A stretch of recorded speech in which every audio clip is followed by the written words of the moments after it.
Друзья, этот выпуск будет необычным. Мы едем с вами сегодня в такой город под названием Кахран-Мараш. Везем туда гуманитарную помощь, собственно, туркам, их домашним животным. Поэтому краем глаза взглянем, что из себя представляет этот город после того, как случилось там землетрясение. Пока едем, заснеженные бури. Здесь минус 7, минус 8. Это так, на секундочку, кто не знал, в Турции существует зима. Будем вести себя аккуратно, потому что мы на лете. Надеюсь, получится показать какие-то детали, что там произошло. На подъезде большое количество толчков, авторшоков, землетрясений по 3-4 балла. Примерно каждые 5-10 минут приходит уведомление. Землетрясение прошло уже чуть больше недели. Основные обвалы зданий и руины уже разобрали, но до сегодняшнего дня все еще понемногу, но достают живых. Многие спасательные службы уже свернули свою деятельность, многие уже уехали, Великобритания, Россия, да и многие другие страны. Спасательская деятельность была свернута, и сейчас те обломки зданий, которые остались, начинает доламывать крупная техника, и, наверное, это будет выглядеть очень ужасно. Что ж, мы уже на подъезде, скоро будем. Увидите все, как оно есть на самом деле. Именно в Кахраман-Мараше находился эпицентр землетрясения, случившегося в ночь на 6 февраля. Толчки были такой силы, что их ощутили в соседних странах Ближнего Востока, Европы и Средней Азии. По словам президента Турции Реджепа Эрдогана, это было самое сильное стихийное бедствие в стране с 1939 года. На 10-й день с момента мощнейшего землетрясения в Турции и Сирии число его жертв предсказуемо возросло. Ранения различной степени тяжести получили десятки тысяч. Большая часть пострадавших находится в Турции. И чем больше времени проходит с момента землетрясения, тем меньше остается шансов спасти кого-то из-под завалов. Однако люди не теряют надежды, все их мысли о том, как помочь своим близким, соседям и даже незнакомым людям. Мы проехали с города юго-восточной Турции с целью доставки гуманитарной помощи, заодно успели зафиксировать некоторые разрушения, которые остались в городах. Надо сказать, что многие дома уже снесены полностью или частично. Часть домов остались стоять на фундаменте, но ожидают диагностику и, вероятнее всего, также будут снесены с течением времени. Сперва мы проедем в эпицентр катастрофы, город Кахраман-Мараш. В этом городе участвовали в спасательной операции и российские отряды. Кахраман-Мараш сегодня – город костров. Вот уже который день здесь сильный ветер и всего 4 градуса тепла днем. Ночью, естественно, минусовые температуры. Чтоб согреться, люди разводят огонь. Местные службы чрезвычайного положения оборудовала на территории специальные палатки с протапливаемыми печками-буржуйками. Осуществляется регулярный подвоз дров. Возле каждого разрушенного здания собираются те, кто еще надеется на чудо. Услышать голос близкого родственника, знакомого или просто соседа. Кто-то даже действительно слышит. По факту, даже на 10-й или 11-й день находят живых людей под завалами. Страшнее всего, когда из-под завалов выносят тела погибших. Собравшиеся в слезах тут же пытаются узнать в них своих близких. Опознание нужно и для местных экстренных служб. Данные фиксируют, тело увозят в морг. Это важно. Водителя на автобусе, который ему советовал эту дорогу изо всех сил.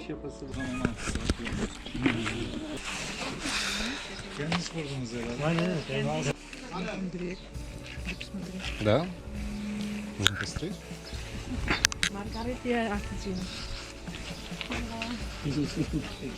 А насколько хватает времени на протопку? Где она постоянно topится? 2 saat, 3 saatte bir yakıyoruz. Yani bir yandımıydı. Kömür atıyoruz. Взглянуть можно? Tabii.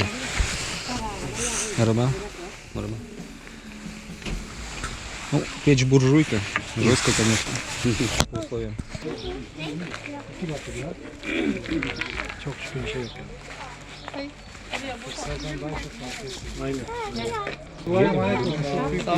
Sağ olun, Allah razı olsun.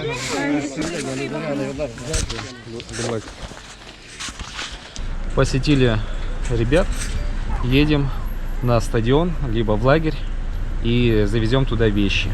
Здесь оставили немножко еды, ну и так по бытовой теме разного рода товары. Власти стараются четко вести списки пропавших без вести, погибших и пострадавших. К середине дня 9 февраля число жертв на территории Турции превысило 15 тысяч, а уже к 18 февраля были опубликованы списки в 40 тысяч умерших. В Сирии погибшими признаны более 5 тысяч человек. В ликвидации последствий и поиске выживших помогает большое число стран. Спасатели работают на разборе завалов сутки напролет. Здесь и кинологи, и химики, и медики, и те, кто готов забираться в самую глубь и работать в особо экстремальных условиях. Главное преимущество спасателей – полная автономность. Техника своя. Генераторы, специальное оборудование, локаторы. Транспорт тоже свой. Кахраман-Мараш оказался в самом эпицентре землетрясения. Подземные толчки, так называемые афтершоки, здесь ощущались еще накануне днем. Даже 9 февраля, на 4-й день, здесь все еще потрясывает. По данным европейских сейсмологов, днем четверга, в 44 километрах от города, было зафиксировано землетрясение магнитудой 5 баллов. И сейчас, когда мы 16 февраля добрались до места, в данной области постоянно происходили толчки магнитудой ТО3, то 4 балла, и все они располагались вокруг города Кахраман-Мараш. Далее мы отправляемся в Маланью, и если сегодня получится, отправимся еще в Газиантеп. Сильно пострадала центральная часть города. Местные говорят, что от центральной части города практически ничего не осталось. Здания сложились друг на друга, погребли под завалами тысячи людей. Но что примечательно, фактов мародерства местная полиция почти не фиксирует. В Кахраман-Мараш мы же ехали под заказ, везли гуманитарную помощь нескольким семьям. Поэтому немного объехали центр города стороной. Следующий город, который мы проезжаем вдоль, это небольшой город Пазарджик. Люди жили в этих местах с древнейших времен. Впоследствии город входил в состав разных государств. В XVI веке он попал в состав Османской империи. Ночью 6 февраля 2023 года этот город явился эпицентром сильного землетрясения. Основными источниками существования этого района и города являются животноводство и сельское хозяйство. После 1980-х годов район претерпел изменения, особенно из-за выезда рабочей турецкой силы за границу. Здесь после землетрясения было немалое число жертв. Воды и света в городе нет. Ранее люди из-под завалов здесь звонили в спасательные службы, пытаясь объяснить, где они находятся, и умоляли их спасти. Объемы и охват разрушений вы можете видеть сами. Мы двигаемся по центральной улице с юга на север через центр города. Население, проживающее в этом городе, не очень велико, всего 68 тысяч человек. Именно этот город частенько упоминали в новостных сводках. Эпицентр подземных толчков находился в районе Пазарджик, именно в провинции Кахраман-Мараш, на глубине около 7 километров. Землетрясение случилось в 4 утра 17 минут по местному времени. Позже толчки магнитудой от 6,5 до 6,6 баллов ощутили в близлежащих провинциях и городах. Турецкие власти сообщили, что землетрясение ощущалось здесь в 10 городах.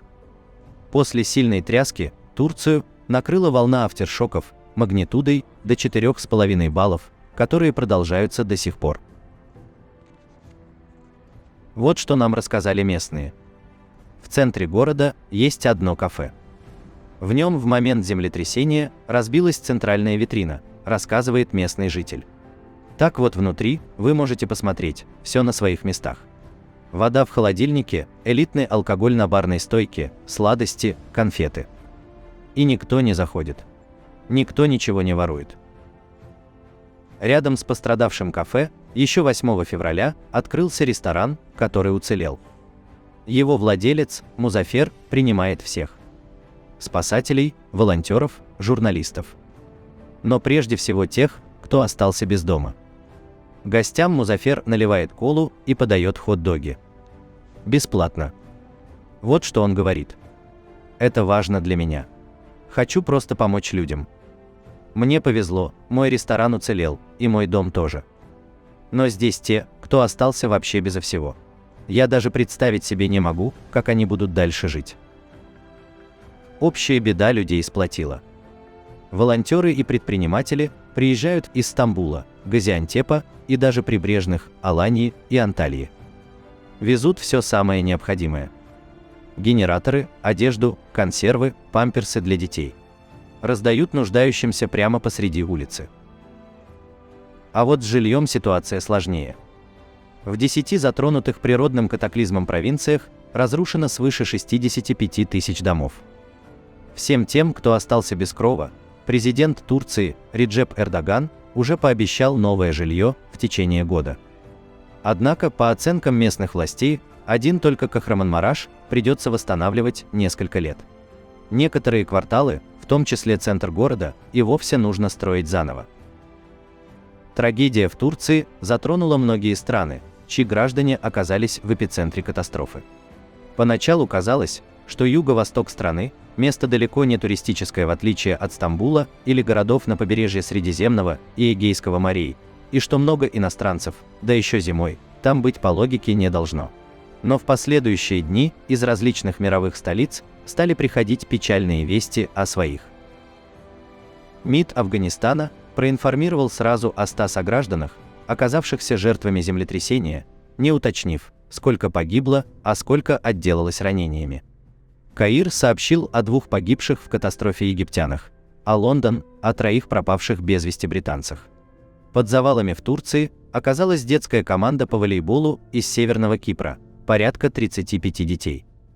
Исчез с радаров и бывший игрок футбольного клуба Челси Кристиан Ацу, родом из Ганы. Сначала СМИ сообщили, что его достали из-под завалов в городе Антакия и доставили в больницу, но потом оказалось, что информация недостоверна, и поиски продолжились. 18 же февраля агент игрока Мурат Узунмехмед сообщил, что смерть игрока официально подтверждена.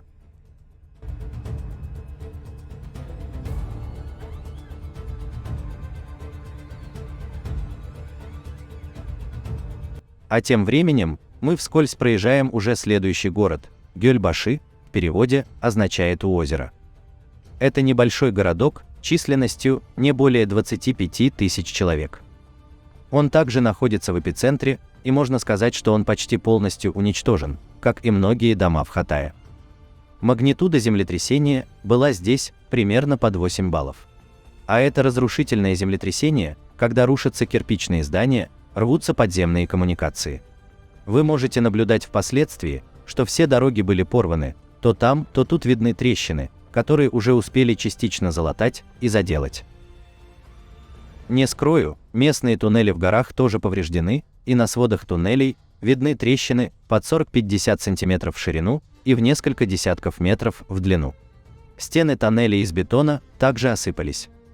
Многие дороги рвало на части, случалось, что часть дороги просто оседала, или наоборот вздымалась вверх, как будто под землю положили крупную бутылку.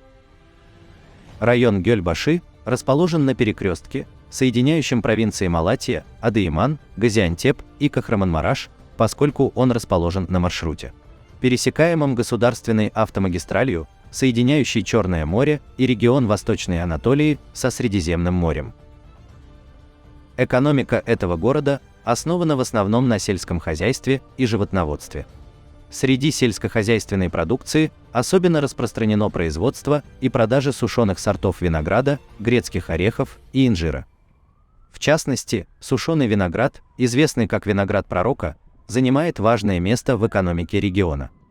Кроме того, в районе также есть промышленные предприятия, такие как угольный, текстильный, комбикормовый и мукомольный заводы. В районе проживает суннитское и алавитское население.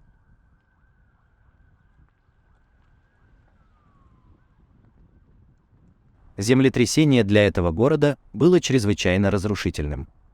Оцените сами. Гильбаши составляет одну из двух сегментов восточно-анатолийской зоны разломов.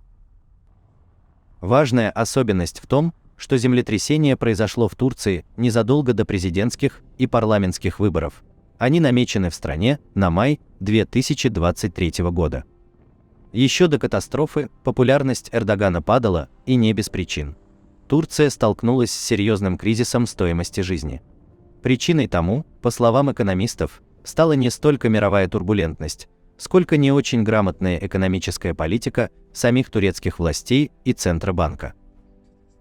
Казалось бы, случившееся должно было поставить все публичные упреки в адрес властей на паузу, но турецкая оппозиция все же не преминула раскритиковать президента из-за землетрясения. Вот о чем говорят в Турции в оппозиционных кругах, в основном кемалисты. Если кто-то и несет главную ответственность за это, так это Эрдоган. Более 20 лет правительство не готовило страну к землетрясению. Именно с такими словами накинулся на президента лидер крупнейшей оппозиционной народно-республиканской партии Кемаль Кылычдароглу. «Не выношу людей, проводящих негативные кампании в политических интересах», парировал на это турецкий лидер Эрдоган, посещая 8 февраля южную провинцию Хатай, где число жертв стихии оказалось самым большим. Он добавил, что сейчас время для единства и солидарности. Впрочем, признал и то, что в реагировании на природную стихию были и недостатки. Эрдоган сказал, что невозможно быть готовым к подобной катастрофе. А что думаете вы? Не обошла трагедия стороной и россиян. Так, одна семья из Москвы, жена россиянка, муж турок и двое их малолетних детей, приехала в турецкий Адыйман незадолго до катастрофы повидать родителей супруга. Найти их под завалами до сих пор не удалось. По неподтвержденным пока официально данным, в том же Адыймане погибла одна россиянка, проживавшая там с мужем-турком. Супруга и их ребенка удалось вытащить из-под обрушенного здания, а ее саму спасти уже не удалось.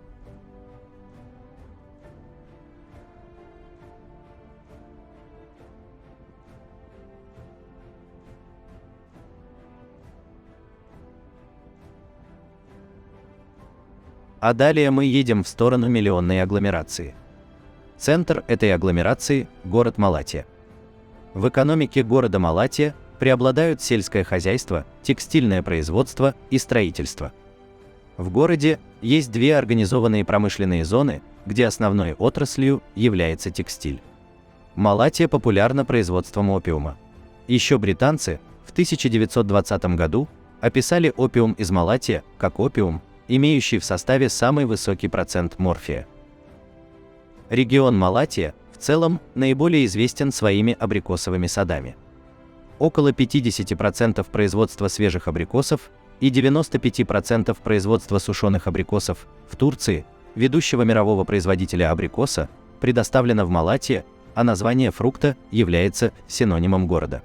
Он достиг своей самой вкусной и изощренной формы на плодородной почве этих мест, питавшейся из аллювиальной почвы реки Ефрат.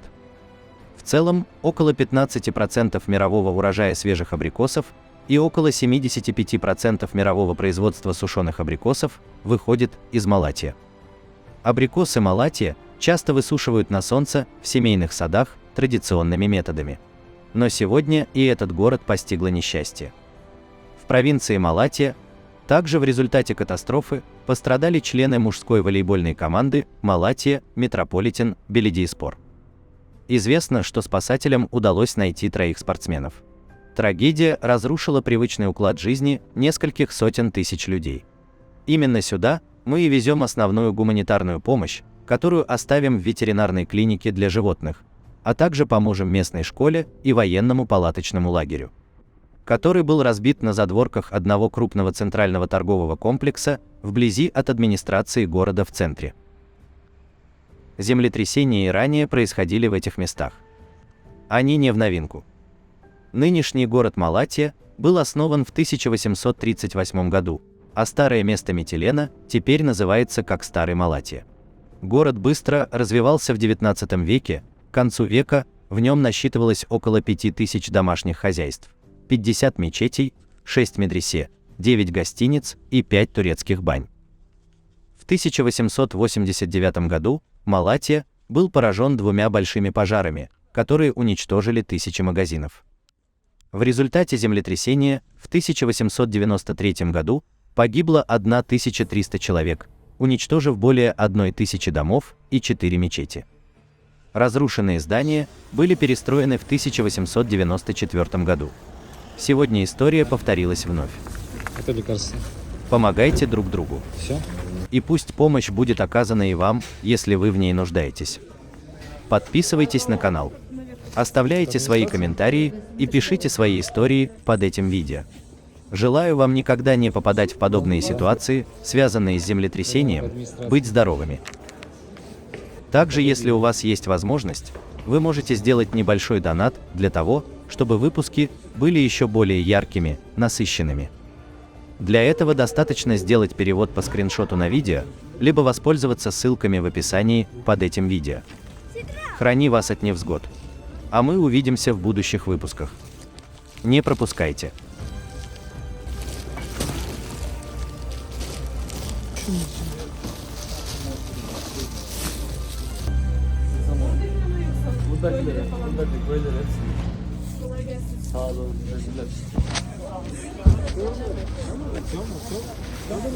Bir şey görürsem siz donarsınız. Haberiniz olsun.